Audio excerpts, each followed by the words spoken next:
context doesn't matter. That's insane. Ever. That's insane. That is an insane thing to say. Is that literally what they said? That context does not matter? What was it? It was one of the people. I'm gonna get the problem is so many people have written about it. Right. There was one article that was promoted, and it said all these articles or all these people defending Felix with but context. That's a bullshit argument, and that's insane. If you think that's insane. So everything exists in a highly edited bubble.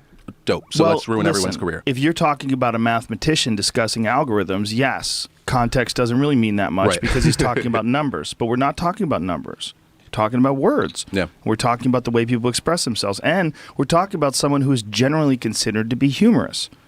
I mean, PewDiePie, a lot of his stuff is playful and humorous. So if you're humorous and you're playing around and you say something that might be, I don't even want to use the appropriate, it might be the thing for him to say in that moment to try to be entertaining. Right. That does not mean he's a Nazi. Right. And to label him like that is incredibly irresponsible. Right. And it's really, I mean, I'm not a lawyer, but I would sue the fuck out of him. Right. If I was him, I would sue the fuck out of them, for sure. Yeah. Because what they're doing is misrepresenting who he is as a human being.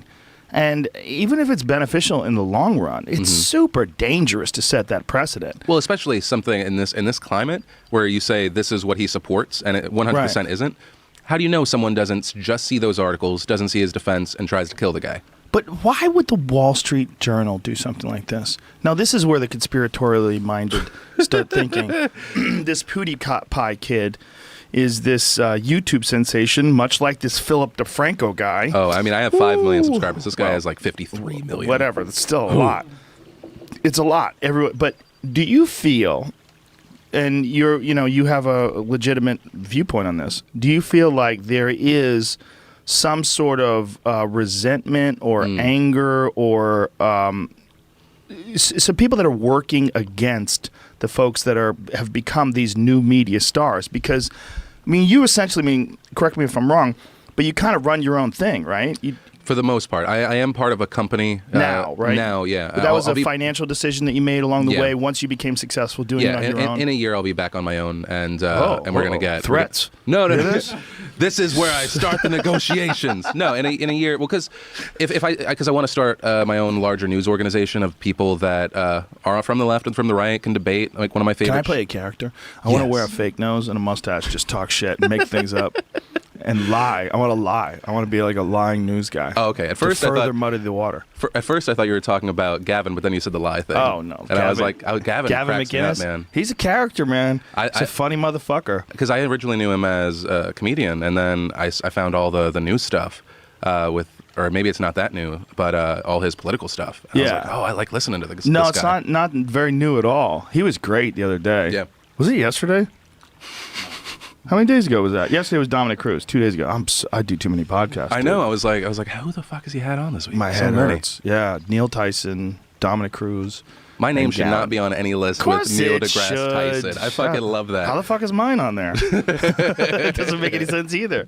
He was awesome. That was the Neil deGrasse Tyson show. I was basically like, I threw a couple questions at him, and he just went on these epic, mind-bending rants. Let me explaining fuck with your things. brain. Oh, he turned it inside out and then just fucking hosed it down with bleach.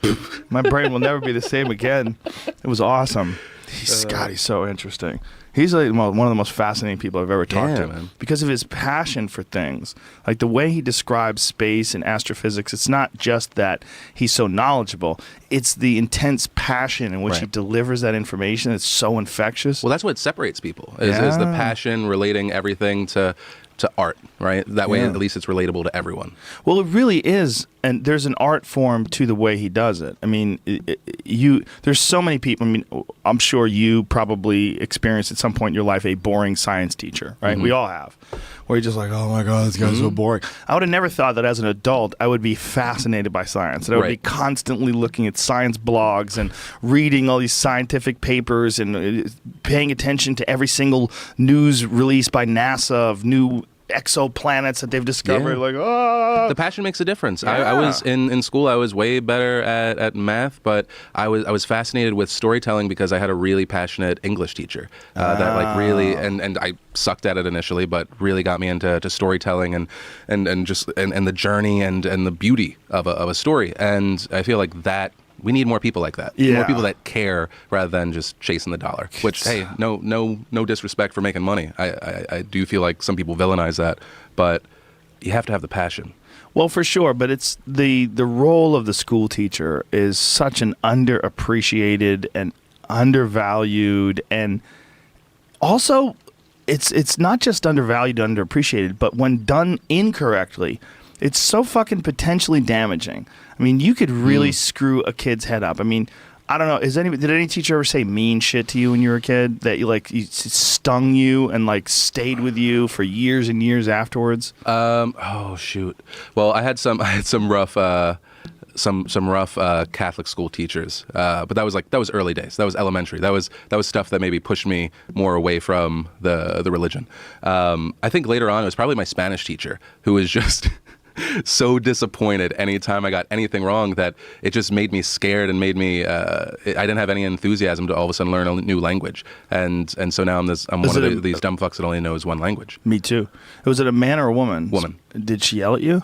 Yes. Maybe she just wanted to fuck. Maybe she's trying to break you down, bro. You know. Maybe she's trying to just get you vulnerable, and the next thing you know, come over to my house. I'm going to teach you Spanish. I'm into children that are 170 pounds and 5 foot tall. You need to roll your tongue. Oh, I still can't do that. I'm like, wah, wah, wah. Rojo.